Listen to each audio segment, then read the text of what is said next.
Hello students. आज हम लोग सीखेंगे अकाउंट्स के कुछ बेसिक टर्म, अर्थात वैसे टर्म जिनके बिना अगर हम अकाउंट समझना चाहें तो बड़ी मुश्किलें होंगी, ठीक ना।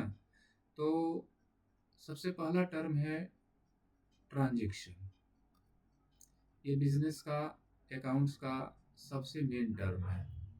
अकाउंट्स का नहीं कहा जाए, अगर बिजनेस के ही सेंस में कहा जाए तो चूंकि अकाउंट्स जो है बिजनेस का लैंग्वेज है ना, इसलिए अगर हम कहें कि अकाउंट्स का ही टर्म जो है वो बिजनेस के ही टर्म है तो गलत नहीं होगा। तो सबसे पहले ट्रांजैक्शन के बारे में जानें।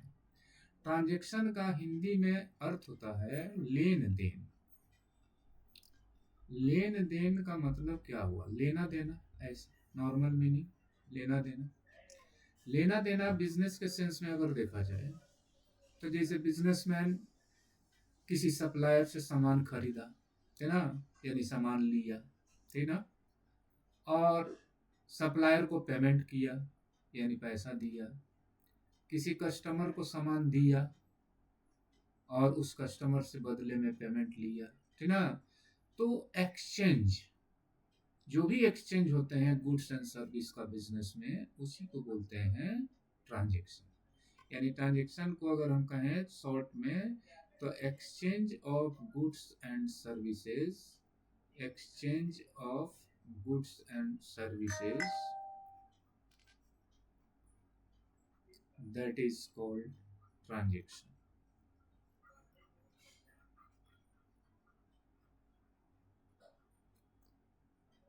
But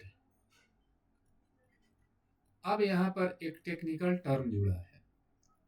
but all those exchange, those measured in monetary term, यानी सिर्फ वही एक्सचेंज या आदान प्रदान बिजनेस में ट्रांजैक्शन के कैटेगरी में जाने माने जाते हैं विच है, जिसको हम लोग मेजर्ड कर सके मोनेटरी टर्म में, या जिसको हम लोग किसी भी करेंसी में रिप्रेजेंट कर सके, है ना। Those measured in monetary term, है ना, those measured in monetary term.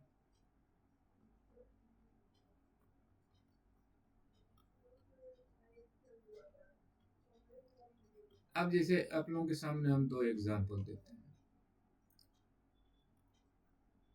अब कोई स्टूडेंट है, वो बता रहा है कि हमने 2 कॉपी खरीदा, परचेज 2 कॉपीज। तो ये बिजनेस में ट्रांजैक्शन नहीं माना जाएगा। क्यों? क्योंकि पर कॉपी उसका क्या रेट है, इच कॉपी उसका रेट क्या है, ये मेंशन नहीं है।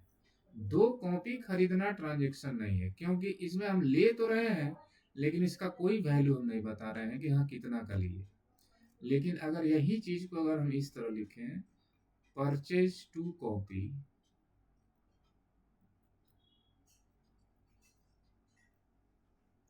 At the rate of 90 rupees each, तो ये बिजनेस का ट्रांजैक्शन माना जाएगा। क्यों? क्योंकि इसमें इसका वैल्यूएशन हो गया। 1 कॉपी का प्राइस है 90, तो 2 कॉपी हमने जो खरीदा तो 90 × 2 यानी 180। तो जब तक ये वैल्यू नहीं हम बताएंगे, जब तक बिजनेस में किसी भी एक्सचेंज का मेजरमेंट नहीं होगा, वैल्यू उसका नहीं लगाया जाएगा, तब तक बिजनेस में उसको ट्रांजैक्शन नहीं माना जाता है ना। तो ट्रांजैक्शन मेनली 2 टाइप के हैं। अब नॉर्मल, अब एकदम प्रैक्टिकल वे में अगर हम लोग सोचें तो हम लोग अगर एज ए कस्टमर ही सोचते हैं तो हम लोग सामान 2 तरीके से खरीद सकते हैं। एक तो मेरा जो परिचित दुकानदार है, मेरे जेब में पैसा नहीं है, हम उसको बोले कि हमको जो है 1 पैकेट मैगी दे दीजिए 15 रुपये वाला, है ना, लेकिन पेमेंट नहीं है, अभी हम नहीं दे पाएंगे, आपको नेक्स्ट वीक दे देंगे। दुकानदार हमारा परिचित है, हमको हमारे विश्वास पर या हमारे गार्जियन के विश्वास पर हमको मैगी दे दिया 1 पैकेट, है ना। तो ये ट्रांजैक्शन बोला जाएगा क्रेडिट ट्रांजैक्शन, है ना। क्रेडिट का मीनिंग होता है विश्वास, यानी विश्वास पर आधारित लेन देन, है ना।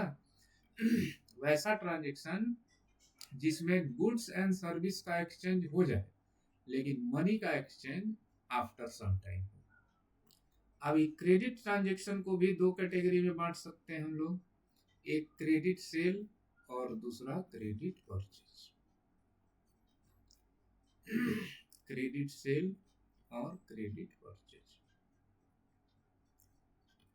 अब क्रेडिट सेल का मतलब क्या हुआ कि अगर हम बिजनेसमैन हैं, हम बिजनेसमैन के ही व्यू से सोचे, हमने किसी कस्टमर को सेल किया और उस कस्टमर को हम जानते हैं, और चूंकि वो कस्टमर पेमेंट लेके नहीं आया है, पैसा लेके नहीं आया है, लेकिन हम उसको पूरा तरह से जानते हैं कि हाँ ये मेरे पड़ोस का है, चाहिए इनका बेटा है, चाहिए इनका पड़ोसी है, ये इस जॉब में है, ये पैसा दे देगा, ठीक ना।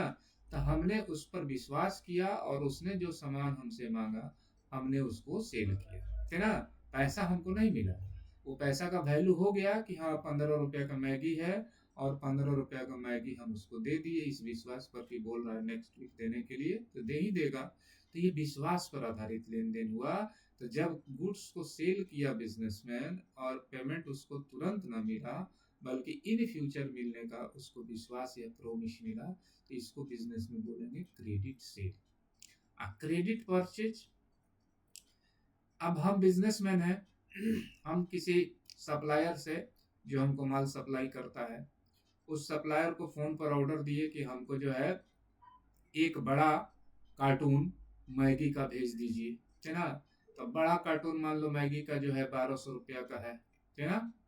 और हम उसको ये भी बोले कि आप भेज दीजिएगा और पेमेंट हम आपको जो है नेक्स्ट वीक कर देंगे, ठीक ना। बोला कोई बात नहीं, आप भेज देते हैं, ठीक ना। तो हमने गुड्स परचेज किया लेकिन पेमेंट हमने दिया नहीं, बल्कि हमने उसको विश्वास दिलाया कि पेमेंट आपको जो है नेक्स्ट वीक में हो जाएगा, और इस विश्वास पर सप्लायर हमको सामान भेज दिया। यानी क्रेडिट परचेज का मतलब कि गुड्स परचेज हुआ लेकिन मनी का एक्सचेंज एट ए टाइम नहीं हुआ, है ना। तो वो क्रेडिट परचेज हुआ। अब क्रेडिट सेल का मान लो example, sold goods to Ajit,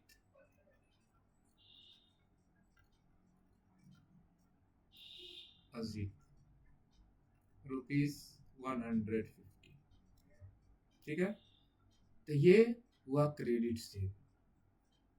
अब क्रेडिट परचेज का ले लो example, purchase goods, purchase 1 bundle copy from stationery mart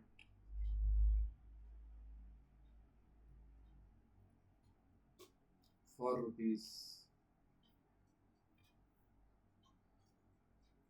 ₹1500।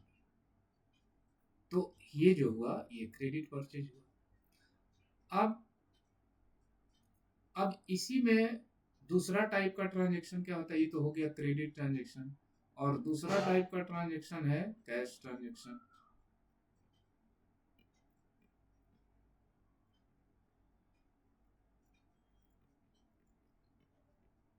Cash transaction, cash transaction का मतलब होता है कि वैसा कोई भी ट्रांजेक्शन जिसमें गुड्स या सर्विस के एक्सचेंज के तुरंत बाद मनी का भी एक्सचेंज हो जाए। यानी इसको और क्लियर समझना हो तो इसको भी दो पार्ट में कर देते हैं, एक कैश सेल और एक cash purchase.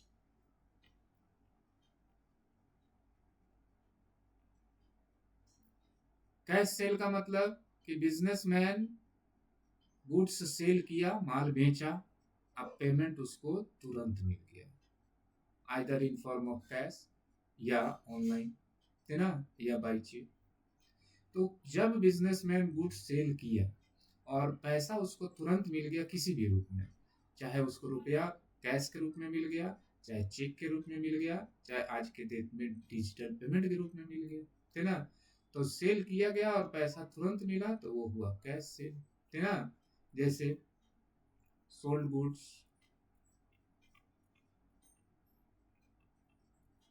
To Manjeet on cash ₹1000। ठीक है, तो ये हुआ कैश ट्रांजेक्शन। ये कैश ट्रांजेक्शन का एक पार्ट हुआ कैश सेल। कैश परचेज, सोचने वाली बात है कि कोई भी बिजनेसमैन सेल करता है, आखिर सेल कहाँ से करेगा? या तो प्रोडक्शन करेगा, या तो उसको जो है होलसेलर से परचेज करके लाएगा। तो जब वो होलसेलर या सप्लायर से परचेज किया बिजनेसमैन और पेमेंट तुरंत किए, है ना, तो उसको बोलेंगे कैश परचेज। कैसे परचेज? 10 पैकेट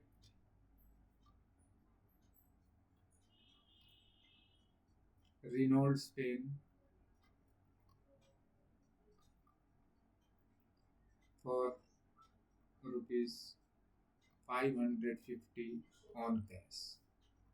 यानी हम सप्लायर से रेनॉल्ड का पैकेट, एक पूरा पैकेट खरीदे थे ना, 10 पैकेट, एक पैकेट नहीं 10 पैकेट हम पेन खरीदे, रेनॉल्ड्स का बेचना था, है ना, 550 में, और उसको कैश हमने पेमेंट कर दिया।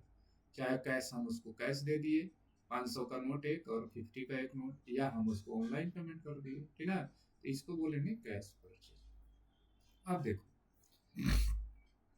क्रेडिट सेल से एक नया टर्म और आता है ना। क्रेडिट सेल से एक नया टर्म आता है, जैसे यहाँ पर क्रेडिट सेल है, इस क्रेडिट सेल में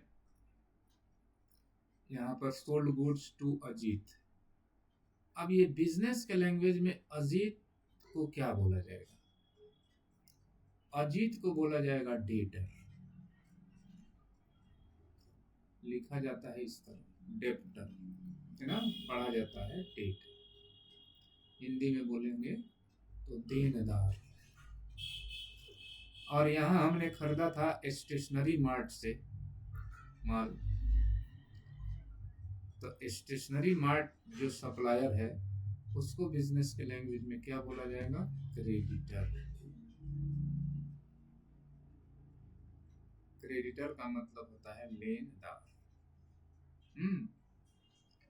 तो डेटर, हिंदी का जो इसका मीनिंग है, इसी से इसका मीनिंग क्लियर होता है। इस डेटर का, डेटर का हिंदी हुआ देनदार, अर्थात वो पार्टी या पर्सन जो इन फ्यूचर बिजनेसमैन को मनी पे करेगा, यानी पैसा देगा या देने वाला है ना। जैसे हमने अजीत को इस विश्वास पर न माल बेचा है कि अभी नहीं दे रहा है तो बाद में देगा, एक सप्ताह बाद देगा, है ना। तो वह व्यक्ति, वह पर्सन या वो आदमी जिसको बिजनेसमैन इस विश्वास पर माल बेचा है, सामान बेचा है कि वो आज नहीं तो कल या आने वाले कुछ समय में मनी देगा, पैसा देगा, तो वह व्यक्ति जो बिजनेसमैन को इन फ्यूचर मनी देगा, पैसा देगा, उसी को बोलते हैं देनदार, है ना। ये डेटर शब्द से ही आगे अकाउंट्स का बड़ा पॉपुलर टर्म बनने वाला है डेबिट, ना, जिसका हम लोग डेली यूज करेंगे, डीआर, है ना। तो डेटर क्या हुआ? डेटर ओरिजिनेट हुआ कहाँ से? क्रेडिट सेल से, है ना। और डेटर बोलेंगे किसको? उस पर्सन को जो इन फ्यूचर पैसा देगा या देने वाला है ना। तो पैसा देगा या देने वाले दो कैटेगरी के लोग हो सकते हैं बिजनेसमैन के व्यू से। एक तो वो जिसको बिजनेसमैन ने उधार बेचा है, या एक वो जिसको मनी यानी रुपया के रूप में कर्जा दिया। अब जैसे हम साहिल नाम के किसी व्यक्ति को हमारे पास आया, बोला कि हमको 500 रुपया दे दीजिए, हमको जो है इलेक्ट्रिसिटी बिल पेड करना था, 1500 रुपया था, 500 रुपया घट रहा है, ये 500 रुपया हमको कैश दे दीजिएगा और उसका रिचार्ज करना है जल्दी, मतलब नहीं करेंगे तो हमारा बिजली कट जाएगा। तो हमने 500 रुपया उसको कैश में दिया। तो साहिल जो है, साहिल अभी तो ले लिया, अभी तक उसको दे दिए, लेकिन साहिल आज नहीं तो कल हमको पैसा देगा, है ना। तो जिसको हम कैश के रूप में दे सपोर्ट या सामान के रूप में सपोर्ट दें, दोनों पार्टी, दोनों कैटेगरी के लोग हमको इन फ्यूचर पैसा देंगे या देने वाले हैं, है ना। तो बिजनेस में उसी को बोला जाता है डेटर। अब है क्रेडिटर। अब जैसे क्रेडिटर, क्रेडिटर का भी अर्थ क्लियर होगा हमारा उसके हिंदी मीनिंग से ही। क्रेडिटर का अर्थ क्या है? लेनदार हिंदी में, है ना। क्रेडिटर को बोलते हैं हिंदी में लेनदार। लेनदार का मतलब क्या हुआ? वो व्यक्ति जो हमसे पैसा लेगा। तो हमसे कौन पैसा लेगा?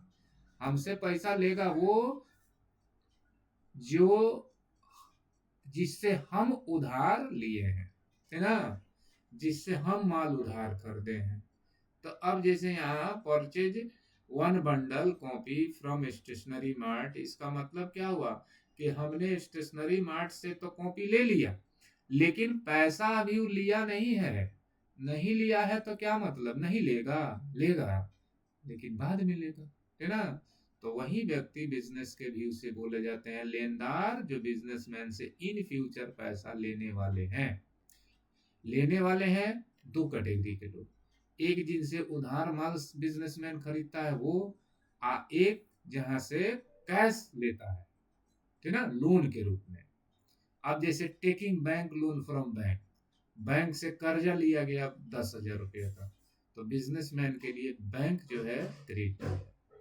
इसी क्रेडिटर शब्द से आगे चल करके अकाउंट्स का बड़ा इंपॉर्टेंट टर्म बनेगा क्रेडिट, है ना, जिसको शॉर्ट में बोलते हैं सीआर। ठीक है। तो आज के दिन हम लोग क्या सीखे? आज के दिन हम लोग सीखे ट्रांजेक्शन के बारे में, है ना। दूसरा इंपॉर्टेंट टर्म सीखे डेटर के बारे में, और तीसरा इंपॉर्टेंट टर्म शब्द सीखे हम लोग क्रेडिटर के बारे में, है ना। आज के लिए बस इतना ही। Thank you.